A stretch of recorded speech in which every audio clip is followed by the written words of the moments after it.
Our first messages about self and the other and what kind of transaction is going on between them rises out of the parent and the child.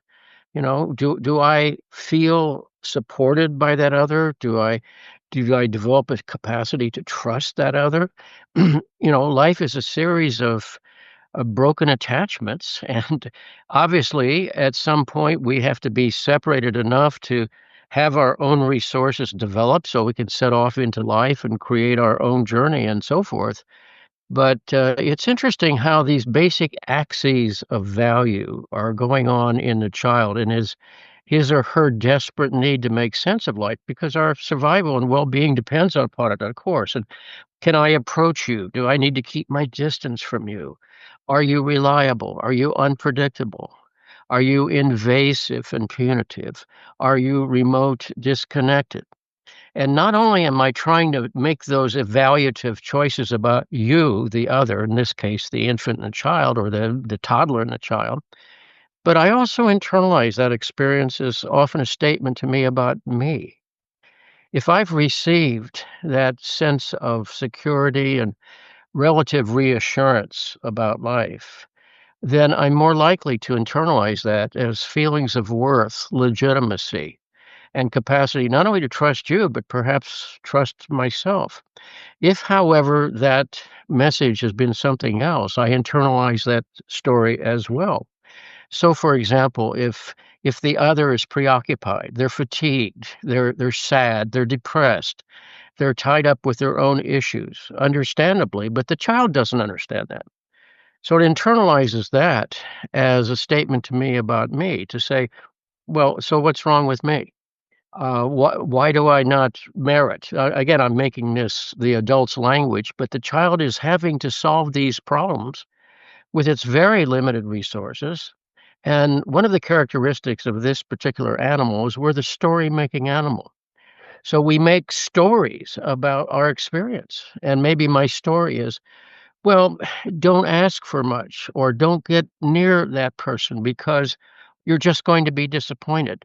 Or you're probably not worthwhile enough in yourself. Your needs, your way of expressing yourself is probably there's something flawed with that. So otherwise the other would be warm and spontaneous and so forth. And so we tend to internalize not only our stories, which are, after all, the child's interpretations of the world, and also how we experience and internalize a self-image based on whatever has happened out here in this in-between space between us. And we carry those stories. And I've often said to individuals, you wouldn't dream of turning your automobile over to a 4-year-old or an 8-year-old. But psychologically, we do that every day for the simple reason that the stories we have about trust and distrust, approach, avoidance, and so forth, and our sense of self-worth and sense of legitimacy or lack thereof are rising out of that child's story, out of the fortuities of the family of origin into which we've been thrown, the time and place and culture and so forth.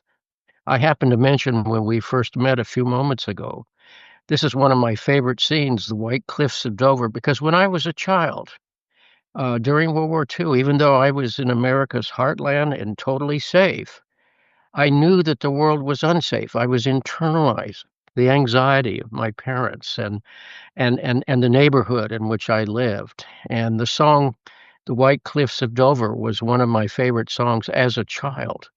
And so, that was one of the messages to me about the world. It's not safe particularly. It's volatile, it's unpredictable. The big people also don't know how to handle this and so forth. So you see how these experiences get storied within us. And so one of my first and most recent trips actually to England, I made a point to visit the White Cliffs of Dover just to be sure they were really there, of course. And so it was a time of a great affection for that distant place. And so it's always been, I always thought in some way that was a kind of homeland for me, perhaps. But again, we carry those dynamics of self and other into our relationships. And based on those early experiences, they're not determinative, but let's just say they're highly influential. People get the notion that, if someone lies on a couch and complains about mom and dad, you say, well, that's not really what it's about.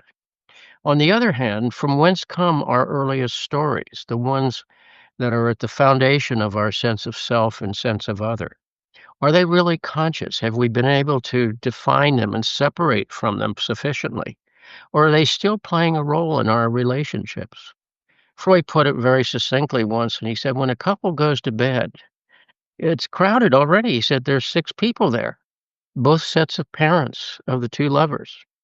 And we have to say the parents' parent complexes too are there. So suddenly you have 14 people in a very small space. No wonder relationship gets so complicated.